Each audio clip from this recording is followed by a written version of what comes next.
Bienvenue, je suis très contente que vous ayez cliqué sur cette vidéo parce que ça veut dire que vous êtes attaché à aller chercher la bonne information, à la comprendre et à aller vraiment à la source des informations.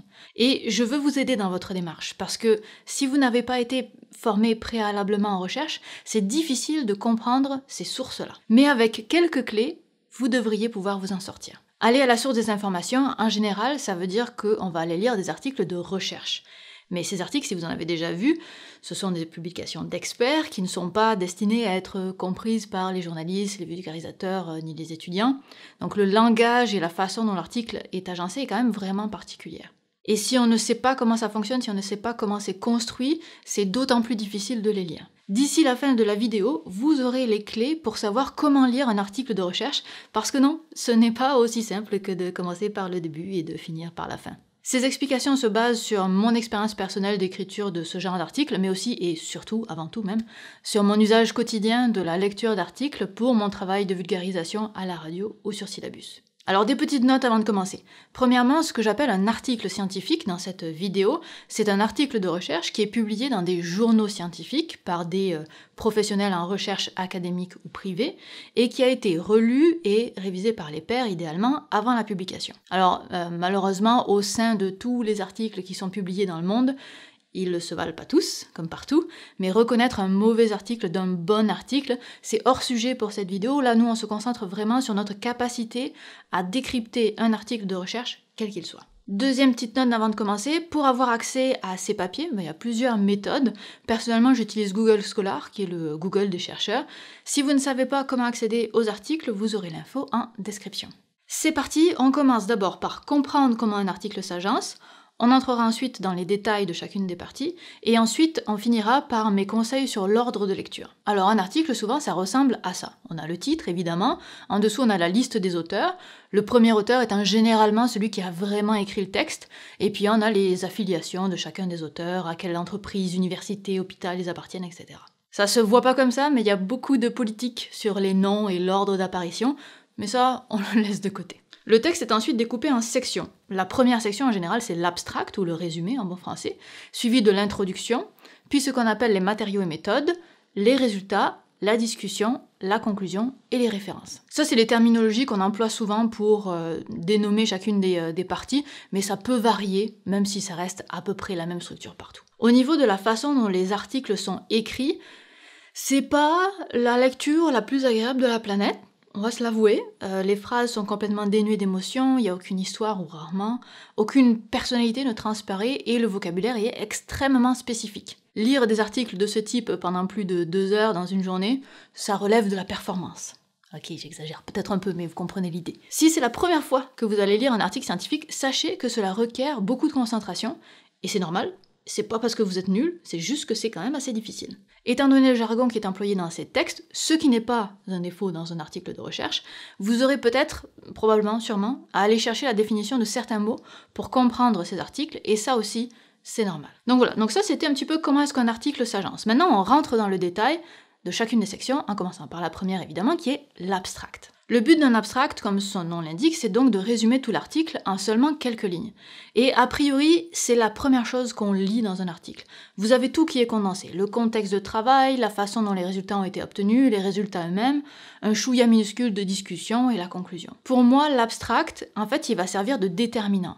C'est en le lisant que je sais si je vais me plonger dans la suite de l'article ou si je passe à un autre. Parce qu'il faut se rendre compte que des articles, il y en a vraiment beaucoup, il y en a un paquet, et entre le titre et ce à quoi on s'attend à trouver à l'intérieur, il y a parfois une certaine discordance qu'on détecte à la lecture de l'abstract. C'est là qu'on découvre « Ah non, ok, c'est pas ce que je cherchais », hop, et on passe à autre chose.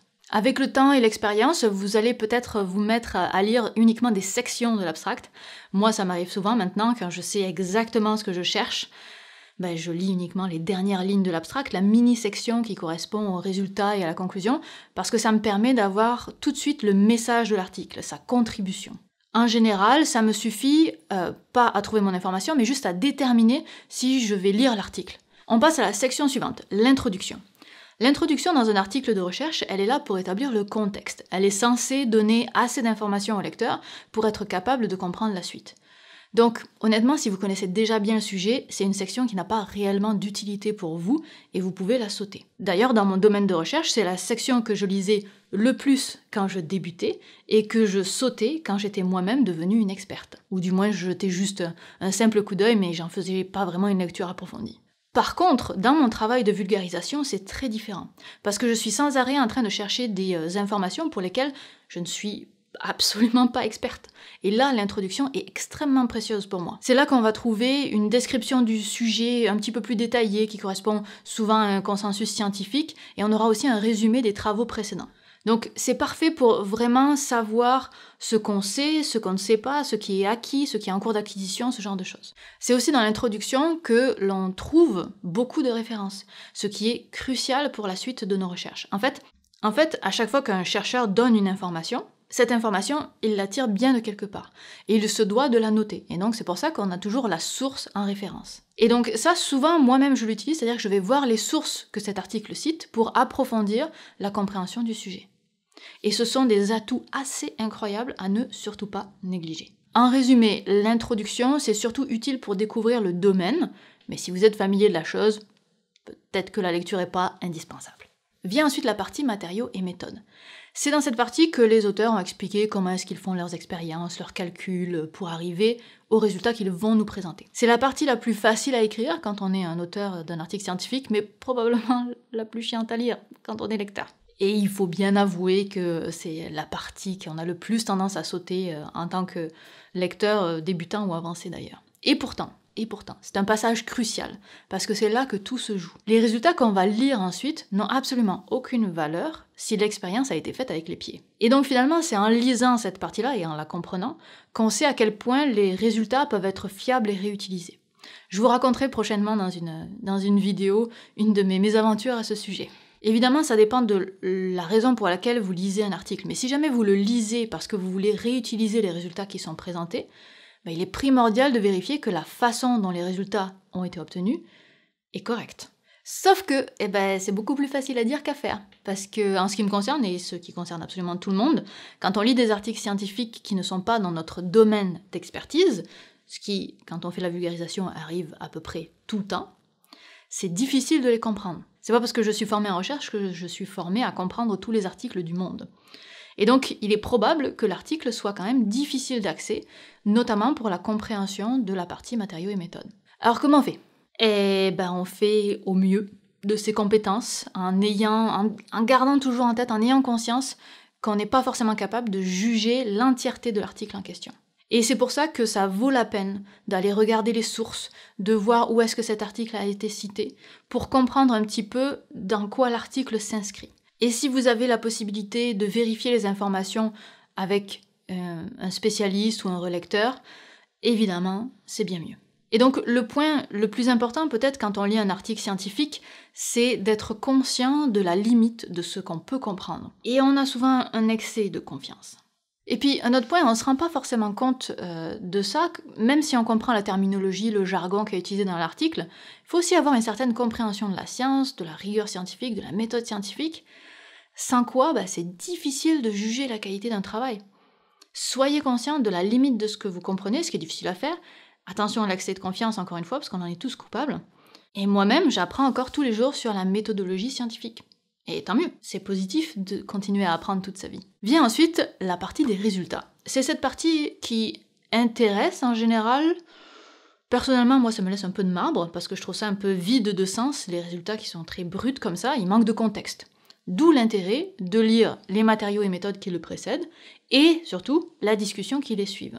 Si jamais vous lisez un texte pour aller chercher un résultat très particulier, ne vous arrêtez jamais à la lecture des simples résultats. Lisez à minima la discussion qui suit. Justement, la discussion, parlons-en. C'est la partie, je pense, la plus importante de tout l'article et la plus intéressante aussi, parce que c'est elle qui met les résultats dans leur contexte. Par exemple, c'est là qu'on apprendra si les résultats trouvés dans cet article sont contradictoires ou en accord avec un résultat précédent, ce qui est super important. On ne va pas communiquer les résultats de cet article de la même façon selon si on est dans un cas ou dans l'autre. Autre chose, c'est aussi dans la discussion que l'on retrouve les limites, notamment les limites expérimentales, qui font que les résultats sont valides uniquement dans un certain contexte. Par exemple, le contexte le plus connu, un médicament qui fonctionnerait que sur des souris c'est important de savoir qu'il fonctionne que sur des souris et que l'application humaine est encore à prouver. Et c'est dans la discussion qu'on retrouve ce genre de choses. C'est aussi dans cette section qu'on peut parler de l'avenir, de qu'est-ce qui resterait à faire à propos de cette recherche pour avoir une réponse plus complète, une vision plus globale du problème. Bref, la discussion, c'est probablement la partie la plus intéressante qui donne vraiment une vision de la recherche dans son ensemble. Sur ce sujet-là, évidemment. Il reste la dernière section, la conclusion. Selon les articles, des fois, la discussion et la conclusion sont ensemble, des fois, elles sont séparées. Quand elles sont séparées, dans la conclusion, ce qui est intéressant, c'est que ça donne en général le message de l'article. C'est quoi l'apport de cet article à la communauté scientifique? Finalement, un peu comme les dernières lignes de l'abstract, mais de façon un petit peu plus détaillée. Alors, on en fait quoi de tout ça? Je vous ai parlé de plein de sections utiles à lire et d'autres inutiles. Je vous résume tout ça.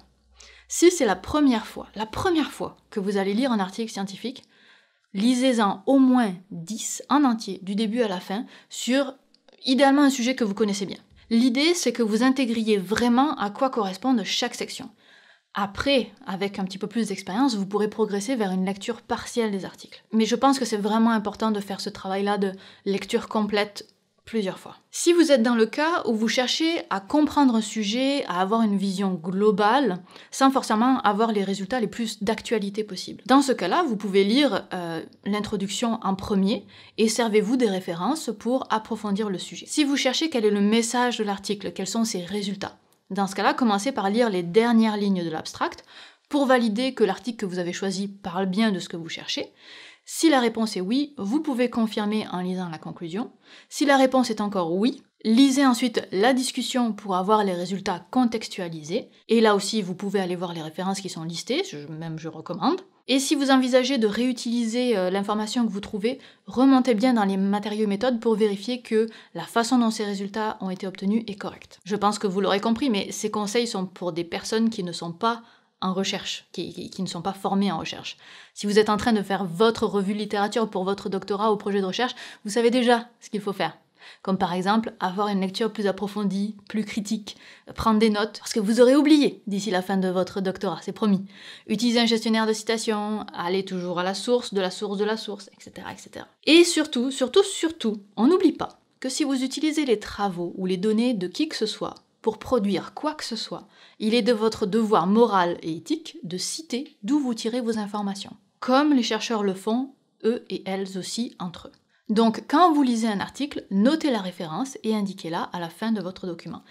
J'insiste. Et voilà, vous savez maintenant comment est structuré un article scientifique, que ce n'est pas facile à lire, il y a une vraie courbe d'apprentissage, et que ce n'est pas forcément la peine de le lire dans l'ordre dans lequel il a été publié. Évidemment, ça c'est ma méthode. Mais pour ceux qui ont l'habitude de lire des articles scientifiques, dites-moi, est-ce que vous avez développé plus ou moins la même technique? Je suis assez curieuse de savoir. À noter que je n'ai jamais lu d'article en sciences humaines, donc si c'est différent, dites-le moi. Avant que vous partiez, je voulais vous dire que ce vendredi 16 octobre 2020 et 30 octobre, je donne une formation de 2 heures en ligne à laquelle vous pouvez accéder. C'est une formation qui s'adresse à des gens qui sont experts dans quelque chose, peu importe le domaine, et qui souhaitent communiquer cette expertise au grand public sous la forme vidéo. Dans la première heure de la formation, je passe du temps à parler de comment construire le texte de sa vidéo, et la seconde est plus technique sur le matériel, les techniques, conseils de tournage, etc. Donc c'est vraiment une formation pour partir de zéro et arriver à sa première vidéo, dans un objectif de vulgarisation. Je donne cette formation régulièrement pour l'organisme qui organise le tout, et il y en a donc 2 ce mois-ci. C'est à l'heure du midi pour les Québécois et en fin de journée, début de soirée pour les Français. Le lien est en description. J'espère vous y voir. Sur ce, j'espère que cette vidéo vous a plu. Si vous avez des questions ou des propositions de sujets pour une future vidéo, n'hésitez pas à l'écrire en commentaire. On se retrouve lundi prochain. Bye.